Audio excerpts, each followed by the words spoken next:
Welcome to another episode of the Fell Into Food podcast. I'm your host, Jeff Fell, aka Chef Jeff, and with me today I have the beautiful Ryan Babich. That's me.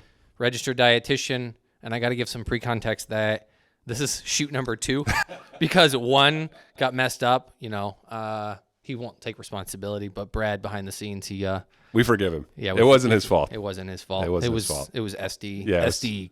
Tech issues. Stupid tech. Yeah. It's great when it works, but when it doesn't. But thanks for joining me. I really appreciate you taking the time to come out. Just give everyone a tiny background. Again, registered dietitian. I don't know what the heck LDN is and what other letters you got behind your name. Yeah, so for me, it's just RD and then LDN. RD is more of a countrywide licensure, so everybody who goes through the program as a dietetics will take the RD exam. That licenses you to practice. But the other part of that is like LDN is more like state licensure. So LDN, well, RD is registered dietitian. LDN is licensed dietitian nutritionist. So, and part of the reason that they do the state licensure is because you could call yourself a nutritionist and then all of a sudden you know everything about dietetics and stuff like that, which is not a real thing. Like you have to go through the state test, you have to go through the regional, and you just have to make sure that you're completing, you have to pass the test. So it's not just like, hey, guess what? Jeff's a nutritionist now because Ryan's a dietitian and just bestowed it upon him. So it's something that they take very seriously to make sure that you are actually licensed. And anything we say today, hey, don't take it from me. I am not a licensed dietitian or registered dietitian or any other letter. I just like food and eat it. And I went to school, but not in that vein and length that you went to. But I also want to give some context of how we met. And so people know, so we used to work together in 2 prior lives, 2 different companies actually, and it was the separate stints. So first we worked together at Loyola University in one of the dining halls, and things were happening, and then you end up going back to hospital, right? Is that where you went to? Yeah, I went back to hospitals for a little bit, and then you made the call and were like, hey, Ryan, I need you back. That's true. Then I went to another university, and I was like, I need my number 2 back. And what's really exciting to see, though, is that, you know, you went from number 2 to number 1 at that location, but then, you know, you've kind of found your own footing now in your own place. So I want you to talk about a little bit, you know, now you're in the hospital set, you're back in the hospital setting, but you're the primo, you're the head honcho, right? Yeah, you run the show. I'm Hefe, man. And what have you learned now going and being the number, like just from scratch, like, you have to make the decisions. You've got to do what's right for everyone. What that's been like and like what you've learned so far in that journey. Because it's been, 2-3 years now? Yeah, we're going, February would be 3 years. So yeah, it's 3 years kind of outside of Jeff Fell's shadow. So, but with I would say from number 2 to number 1, I would say that I really learned a lot just kind of watching how you operated and just what you were handling, whether it was client relations, whether it was dealing with vendors, whether it was dealing with staff or anything like that. So I took a lot of that and just kind of mirrored what you were doing. And then I'd call you from time to time, like, hey man, what do you think about X, Y, and Z? What should we do about it? I think we do that with everyone though, right? Like, I mean, I know I still tap into a couple of resources. Yeah. Everyone, I'm like, I have a situation. I don't know what to do, especially when I was in operations, because it's just like, you're not going to go through every situation that is available out there. And it's really nice to have someone or a mentor, or, you know, whether you call them that or not, it's great to have somebody to fall back onto to have those conversations. So do you have any other mentors in your life that you work with on a regular basis or that you stay in contact with? Yeah, honestly, I still call you from time to time. So I call you from time to time. My current district manager, my current vice president, they're very helpful, and I can reach out to them and they help me out with whatever's going on. And even just more from just operational, like I think I've realized more that kind of the things that were going on that you were doing. In my head, I was like, oh man, Jeff knows exactly what he's doing all the time. And then you realize after the fact, it's like, I think that was one of the big things that I learned about going into number 1 is that there's a lot of decisions that you have to make and a lot of stuff you've dealt with before, but then there's people like for the mentorship that you go back to and you say, hey, what should I do about this? I'm having a difficult relationship with this, or I'm having a problem with this employee. How do I handle those types of conversations?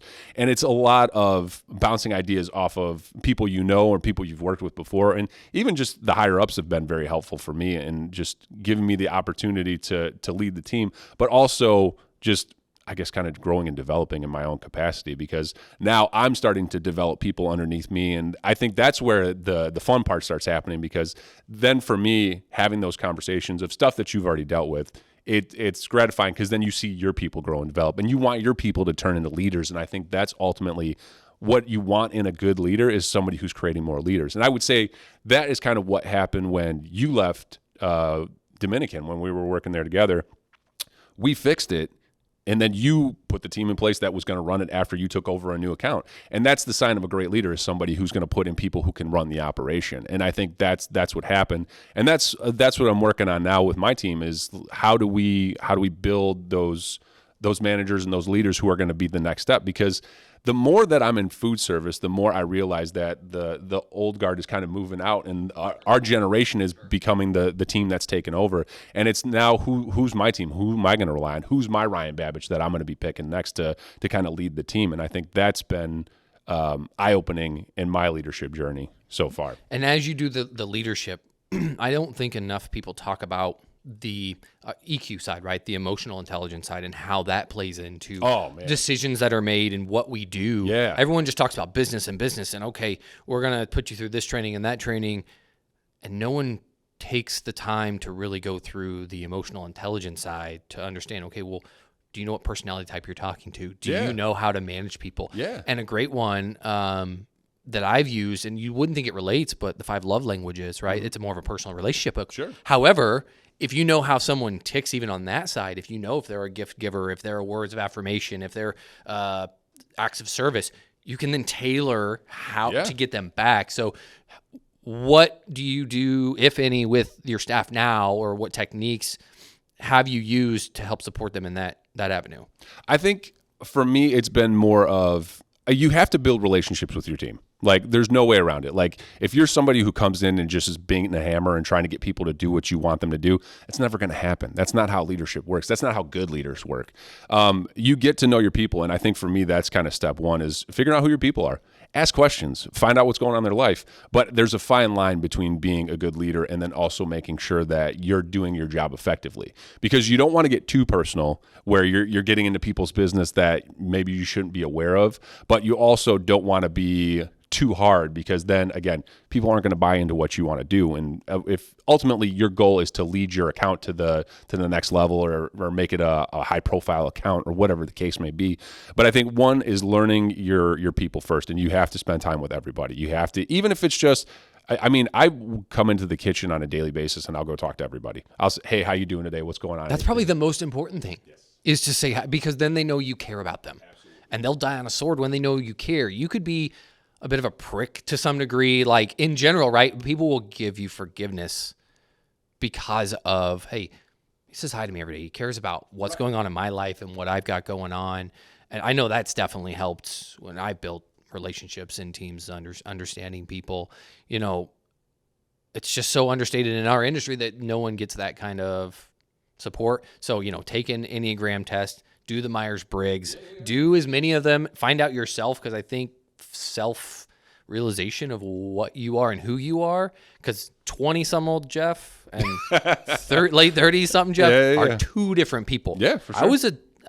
I think it changed when I was at Loyola, right? I think that's when I started reading stuff, listening to podcasts and to other people, and started to change my tone, because before that it was dictator and you will do exactly what I say, and if you don't, and we saw that doesn't work, especially when you're leading. I mean, how big is your team? Right now it's about I've got 100 employees and probably, I think, 7 managers. Right. So even if you're not in direct contact with every single person every day, right, there's still some sort of relationship that you have to build with them, and then to those managers, and you have to model what it is. You know, my motto is, I can have empathy for somebody and what they're going through, but I can't feel sorry. Like you said, even though we say emotional intelligence, that doesn't mean you bring your emotions into that conversation. You have to kind of, to some degree, leave that at the door. You'll hear a lot of sad stories or sob stories, and if you eat into that, it can put you down a slippery slope, because then you're making decisions based off of just emotions and not rational business. So there's that fine line. Again, empathy. I say empathy, no sympathy. Sure. Or detachment. Like I've heard people use detachment as that kind of terminology, to where you're involved and you want to be there and you want to be a part of the solution, because ultimately, like, you want to help your employees, you want to make sure they come to work, you want to make sure that they're taken care of while they're work, while they're safe. But then at the end of the day, like, you have to make decisions, like you said, for the business, but while managing your employees. And so it's that fine line of, like, I have to be able to detach at certain points, because I mean, the amount of emotional things that I have to deal with on a daily basis, kind of like you're talking about, most people don't realize that stuff. And that's where I think a lot of that plays into.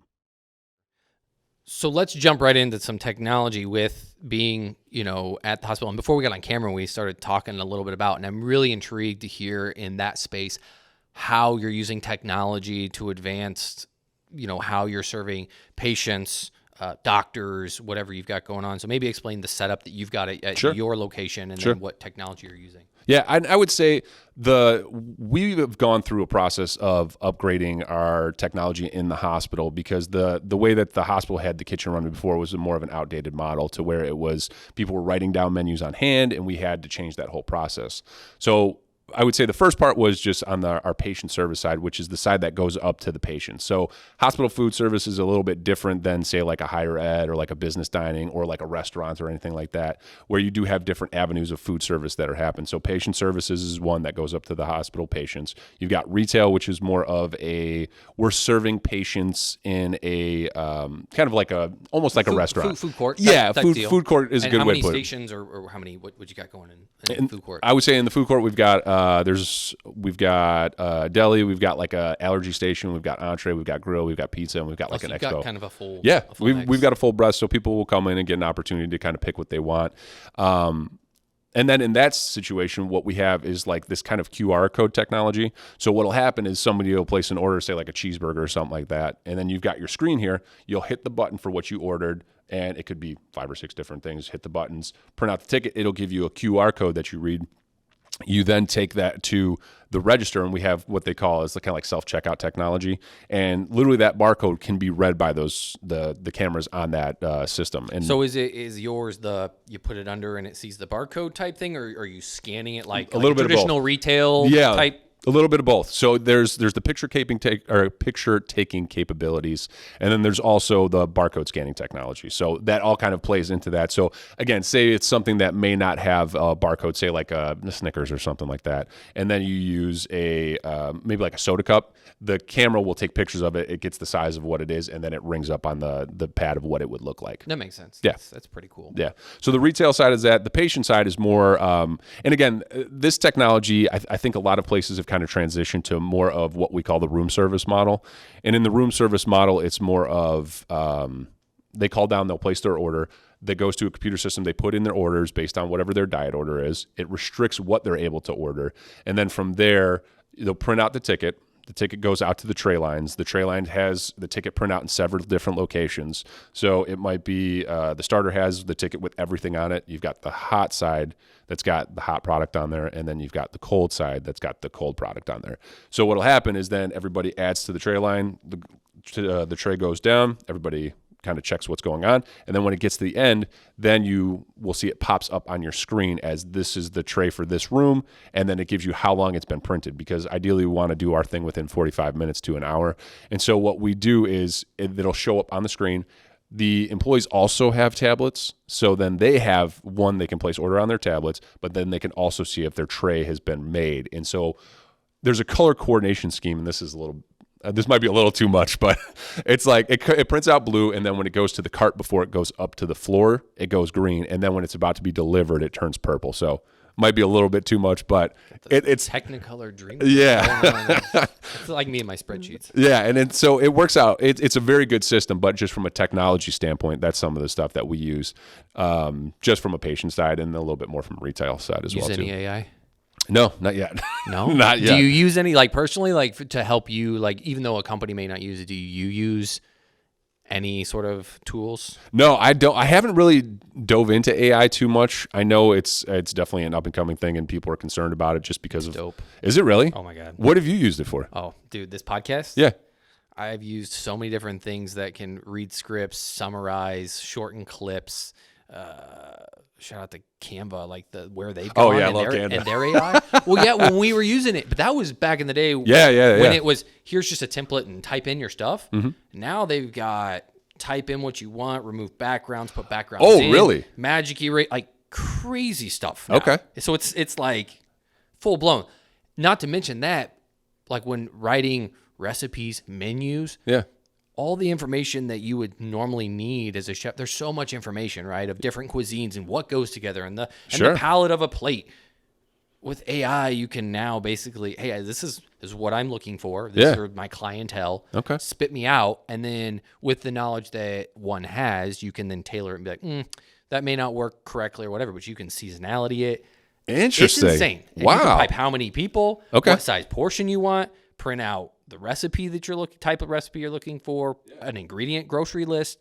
It's absolutely insane, what you can do and how fast it moves. Wait, so how do you, me knowing nothing about AI, how do you access AI? Do you have to like plug your finger into a computer or something? No, just everything's web-based. And now like ChatGPT's now got That's the big one? The app. Well, it depends on what you're going for. There's so many startups in the AI space. You have to weed through some of the crap because everyone's trying to jump on that bandwagon. Oh, sure. Yeah. But with Microsoft's involvement, jumping on to OpenAI, they have the app now that you can literally, it's right on your phone.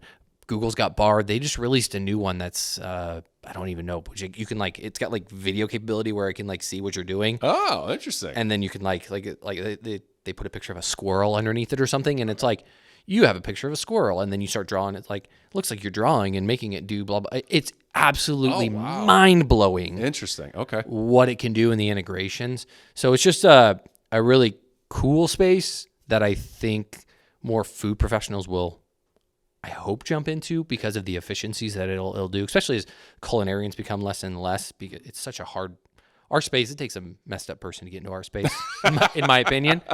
I don't think any sane person is like, I can't wait to go into food service. Yeah. And then they get in and they're like, oh, and then, but we're gluttons for punishment. We stay in it. We stay in it. Yes. For the love of the passion of the food, the people. I know you've talked about before how, it's about the patients and helping them. That's why you went into dietetics and got that degree. But knowing what you do know, maybe it's a lot, maybe it's a little.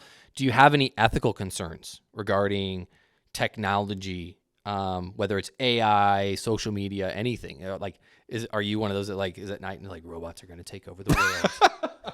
I think I do have a little bit of that in me because you're always just like, all right, I've seen Terminator enough. I know what's going to happen. But I think, again, when it comes to like ethical concerns, and I would say just from my mindset from like a hospital setting, like hospitals are very protective of people's personal information, like very protective. We follow HIPAA guidelines, which is basically you trying to protect people's personal information. So that's like making sure, like, especially when it comes to like patients' tickets, because their information is on the ticket. Because when you go to a room, you have to be able to identify the patient and you have to identify them by name and date of birth. But we also get rid of those documents when we're done with the meal, because again, that's people's protective information. You want to make sure it's handled. So we get it shredded.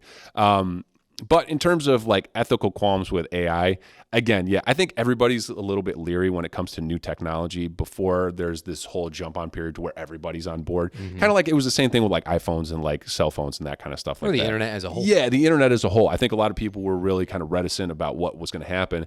And I mean, we've been into about 20 years now to where you've seen how internet has just changed the landscape of everything. And I mean, some may say for the good, some may say for the bad. I would say you can find the bad, but you can also use the good in that capacity as well, too. How you look at those situations. There's always going to be good and evil, good, bad, and what outweighs the other, right? It's almost one of those, it's almost like a restaurant review, right?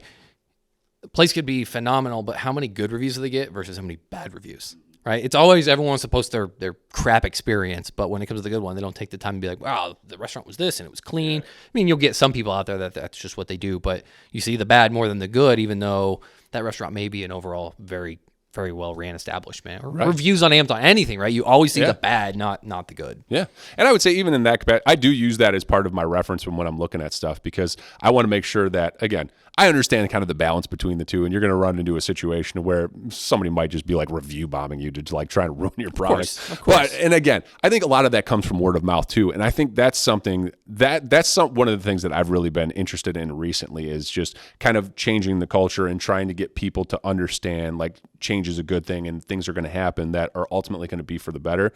But how do you deal with that when you're in that space when it's rough? You know what I mean? And I think that's an interesting kind of thought process, because when it comes to, like, again, reviews and those types of things, people are you're going to hear a lot more negative before you hear positive. That doesn't mean positive isn't happening. And that doesn't mean people aren't talking about it. It just might be the people who are, may have had a bad experience or are a little more vocal, because if you had a bad experience, you had a bad experience and you just want to get fixed. And I think part of that is how you handle that. Are you going to be the type of person who's going to go fix it? How do you make it so you can get this customer back and then ultimately fix what their concern is? Because at the end of the day, you want them to come back. Like, you want people to enjoy your space. I mean, a lot of what I do is a self-reflection of me, because I like what I'm doing and I want people to come and enjoy the place. And like, we do like holiday parties and stuff like that, like personal, like holiday parties. And like, I got family members who are like, oh yeah, we're going to start at 4:00, shows up at 5:30, 6:00. And I'm like, of course they do. And then it's my turn to like prepare food. And I'm like, we're eating at 4:00. And then they show up at 4:30, like, what's going on? I run at 4:00, man. I run caterings and stuff like that. Like, that's what's going to happen. Like, if I say 4:00, it's going to be 4:00. But going back to the whole review part of this thing is that's when you kind of rebuild that customer. And I think a lot of it is word of mouth. And that's where a lot of things that I've known, like stuff that you and I have kind of talked about personally, that were like, hey, you should check this out, or this is a great product, or something along that lines. That's where you really start to see traction, is when you've got other people talking about your product. And I think that's what I'm working on right now, is trying to figure out the kind of mechanics of how that. Well, I don't think technology will ever replace that human element of the personal. Okay, I know I take somebody's word with what severity, right, or degree, and then that's what I want to believe, right? If somebody that I'm like, yeah, okay, and they say something like, maybe I'll look into it. But if it's somebody and you ask and you go seeking and they're like, hey, I would suggest you do this, we had a great, you're 9 times out of 10 gonna be like, I'm gonna go with that service, that restaurant, whatever it might be, because that's just the word of mouth. So going from the computer machine to the body, the human machine, being a dietitian, what are your general thoughts on biohacking, all the stuff that's come out? You know, there's sauna, and I want to touch on that because I was actually up in Colorado and did some sauning. Oh, really? The most amazing thing. It was like high altitude sauna? So my brother-in-law, they live out in about 45 minutes west of Denver, and he's got a big barrel sauna. Oh, nice. And so after all day being out on the mountain, snowboarding and whatnot, we went in the sauna, and that bad boy, it's like 165, 170 degrees. Man, you come out about 10 pounds lighter. And so like getting to it, because we have to go to his backyard, I'm like all bundled up in like a hoodie, and because I do not like cold. And when you get in, you get out, it's like, just you spread your arms, you're like, give me the cold air. 'Cause we stayed in for about 15, 20 minutes, but the sleep that I got, really, everything else. So what are from a dietitian's perspective, what are your thoughts in general on those type of things, biohacking? Again, it could be sauna, cold plunge. I know Gary Breckus came out now with methylation stuff, like in general. Yeah, I would say I think it's a big field nowadays. I think a lot of people are looking into longevity. They're looking into how do we take care of ourselves to live past 100. Like, everybody's trying to figure out that. I think it's septuagenarian or octogenarian, or there's something where it's like they're trying to live over 100. But I would say for me personally right now, one of the things that I've really been looking at is, and it's funny because you bring that up, when I was doing my dietetics program, you have to do an internship, and part of your internship is you have to do kind of presentations on what's up and coming in the nutrition field. Now, granted, this is probably, I've been a dietitian for about almost 10, 11 years now, but back then when I was doing it, it was called, and it probably still is this, but it was called nutrigenomics. And so what it does is it looks at what your body needs based on kind of your body type, basically it's like taking scans and trying to figure out how do we use nutrition to improve your overall health. Now, ultimately, that's what dietetics is, but it's more, I would say, depending on the field and what you're looking in, is going to determine how it's addressed. So when I mean that, like I say, for example, like if you're doing a clinical route as a dietitian, you're using food to help somebody, but it might be somebody who's already had some kind of like a heart attack or is dealing with diabetes or something like that. Nutrigenomics says, okay, let me look at your genome, try to figure out what you're deficient in based on that. And then from there, we're going to change your diet pattern around that. So it's a preemptive type of a system.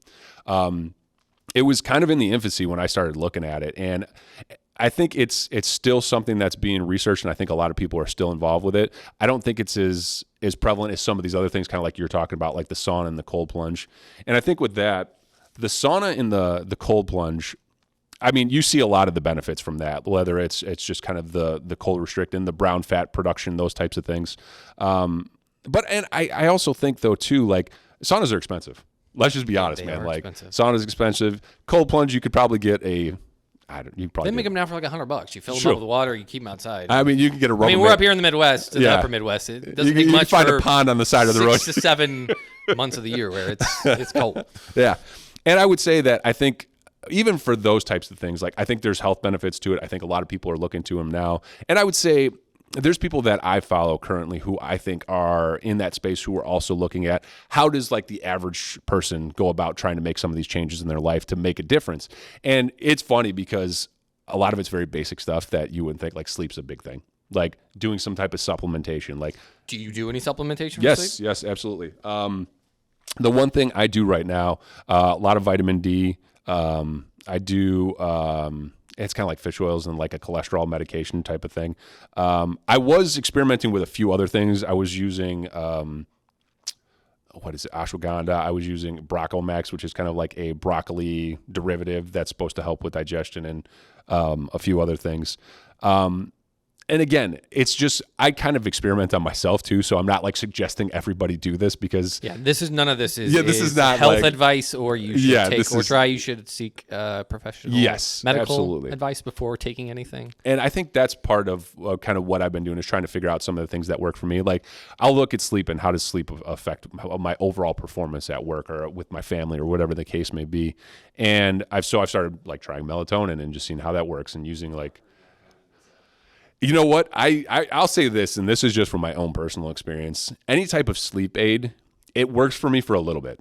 But then I end up in a situation where I have almost like an adverse reaction to it to where I'll wake up like probably 3 or 4 hours to the pill kicking in. And like it's your body's kind of like reacting to it. So it's like it wants to be awake, but your pill is trying to tell you to be asleep. So you've got this weird kind of dichotomy going on. And so I've kind of avoided doing that recently. And so, but also looking at kind of tracking sleep metrics. What does that look like? What's your heart rate variability? What's your breathing? And so I have a sleep tracker that I'm using now that is keeping an eye on that and rating my score. So, and I think that sleep is a big one. I think diet. The one guy I follow right now, Brian Johnson, this is kind of his thing. He's just kind of a biohacker. He sold Venmo, PayPal for a whole bunch of money, and now he's using that money to basically become the most measured man in history. And I think he does everything. Like he's trying to figure out how to regrow hair and how to work on regrowing gum, and like all kinds of crazy stuff, which I'm not into. I'm not there yet. I got plenty of hair, so I'm gonna be fine. My gums look great. I'm not worried. Beautiful gums. I've got gorgeous gums. But with that, it's his kind of takeaway from what he's been doing is sleep is a big thing. Diet, because he went from doing all kinds of like carnivore and like fast food and just eating that kind of stuff. Do you think there is a specific, like each person, I would assume, like different, because a diet is just a lifestyle of eating. Yeah. Essentially, right? Yeah, absolutely. Anyone could say I'm on this diet. Yeah, I'm doing keto. I'm carb heavy. You know, the ones have names: keto, carnivore, vegan, whatever it is. Do you think that to supplement for some of the nutritions, do you think, and I'm going to go into back into like some crazy stuff with 3D printing, like the printing of meats or printing of foods, right? They've got the new 3D technology that they're printing. Do you think that could ever be a viable solution for deficiencies in a person that you could genetically engineer a piece of food or something? Yeah, to help a person. It's definitely it's kind of a fine line because like a lot of times, like I'll give you an example, like diabetics, like the reason they have a lot of issues is because they're failing to produce insulin. So a lot of that is synthetically produced to where they can use that as the substitute to help process sugar, whatever the case may be. That's a synthetic compound. So it's something that you can use to aid with basically overall health. When it gets into like food sources and food supplies, that's where I get a little bit more reticent because for me, I like to know what's in my food. I want to know what I'm eating because again, there's things that are happening nowadays, in my opinion, that you see a lot more allergies nowadays. You see a lot more people with intolerances, those types of things where I think, getting to a natural food source is probably your best bet. Because, I mean, if you're eating Ho-Hos and drinking Pepsi, like, your health is probably not that You're great. going to get stage 2 Right. diabetes. Yeah, exactly. As Wolford Brimley says. And I think with that, I think there's a fine line between what's good for synthetics and what's good for just like overall eating and stuff like that. And that's why for food sources, I tend to say like stick to more of the natural types of things. The closer it is to the earth, the better off you are. So with that in mind, from your perspective being a dietitian, as a generality or a whole, what are 3 things that every person could be doing to better improve their health and their nutrition? So when we were talking before about sleep is paramount. Like I think a lot of people underestimate how effective sleep is. And I've heard like athletes talk about this, where if sleep was not a normal process, it would be considered a substance enhancing. So I think, again, taking care of your sleep is one big thing. I think eating healthy in terms of, and again, it depends on you and what's going on with you. Like if you're diabetic, you're not going to eat as much processed sugar. You're not going to eat as much carbs because you're trying to balance how much is coming into your system. So I think eating to your, I want to say body type, but I'll just say to kind of more of your, I don't want to say personality because it's not your personality, but just who you are. Genetics. Your genetics is that's a good way to put it. And then the supplementation thing for me it's interesting, but again, you got to be careful with supplementation because you don't know is who's selling the product. You know what I mean? Like who's trying to make money off of this. But I would say sleep, eating, and then again, I know people like to have a good time, but like limiting consumption of alcohol I think is helpful as well too, because 1, it's going to affect your sleep. I think 2, it's going to be a situation where you're going to wake up the next day, you're going to make bad decisions because, you know what, I had a couple drinks last night, I'm going to go get a cheeseburger because I got to cure my hangover, whatever the case may be. That's a good point. That's a really good point of the after effects of something you do. It may not be that initial act that you're doing, but it's the consequences, sub-consequences of said action. Lack of sleep, you don't want to get up, you're less mobile, all those kind of things. All right, so we've got sleep, and I agree with you on that one. Eat foods close to the earth, and then supplement for potential deficiencies, but obviously know what you're taking, know who's selling it before you do it. Awesome. So I want to get into the weeds. Here's where I go rapid fire questions on some crazy things. This is going to make me look like a bad dietitian, isn't it, Jeff? I don't think so. All right. Have you ever had a client confess a secret food obsession? No, actually, no, I have not. No, nothing. I wouldn't say I've had a client, but I've heard of people with weird food. I don't want to say aversion, but like something that they'd prefer to eat. Like, and I've definitely with pregnant women, I've heard this more, and I've had some friends while they were pregnant would tell me like, yeah, I like eating chalk. You're like, wait, what? Because that goes back to what is it? TLC, eating couch mattresses and stuff. But it's like it's a disorder called pica, which again it changes like the way that they're eating, and there's a kind of a hormone situation going on, and just trying to get what your body needs, and so you just start eating these weird things. So it's not like any like secret obsession, but it's a legitimate condition that a lot of pregnant women deal with as well. I'm gonna eat couch mattress. Delicious. All right, what vegetable would be most likely to start a fight? Do you mean like a food fight, like something I can hit you with, or do you mean what vegetable would be most likely to start a fight? Like, if we're talking not like me throwing it at you, but like what vegetable is like hey, what's a controversial? Hey, asshole, I'm gonna like because there's not controversial. Just what vegetable is gonna start a fight? All right, I'm mashed potatoes. That's not a vegetable. That's a starch. That's true. But I'm thinking more How do you go mashed potatoes? I think mashed potatoes because if I'm going to start a fight with mashed potatoes, I'm like going to hit you with something that's going to stick on you. But I'm not talking throwing food at somebody. Like, yeah, that's going to be like, if you've got like really thick, like old school mash, you're going to lunk it at someone. It's a rock. If I'm still in the food fight vein, I'm going tomato then. I mean, and tomato could technically be considered fruit. So It's I mean, got seeds. It's a fruit. I know, bro. but again, a lot of people they're not putting it in with their breakfast cereal. You know what I mean? What folks didn't hear is that this guy said that if he had to live off a vegetable for a month, it'd be corn. All right? Yeah. It's from corn from the dietitian. So Yeah. we're not even going to go into that one. He doesn't even know what vegetable starts food fights. All right. If you could crossbreed any 2 foods to create a superfood, what would you choose? Ooh, that's a good one. So I'm going to say I don't know how to pronounce this, and this is me being a bad dietitian, but I think it's a berry or a cyberry or whatever that is. Like that one has been like the superfruit for a long time. And I would use that one. And then I would do that probably. There's been some research on cherries and what they're doing with cherries. So I try to hybrid the two of those just to see what it would be like. And just to see, because a lot of inflammatory products in cherries that, again, with the kind of the superfruit acai berry, I'd be interested to see what that would look like. You don't want to go like Willy Wonka style with a piece of gum that's like roast beef and no. mashed potatoes, and you get the full experience. I'll use that for the food fight. I'll just throw the roast beef at him. Throw the roast beef at that one. No bones. Don't make sure there's no bones in that. All right, last in the weeds question. Would you rather fight 100 miniature marshmallows or one giant broccoli floret?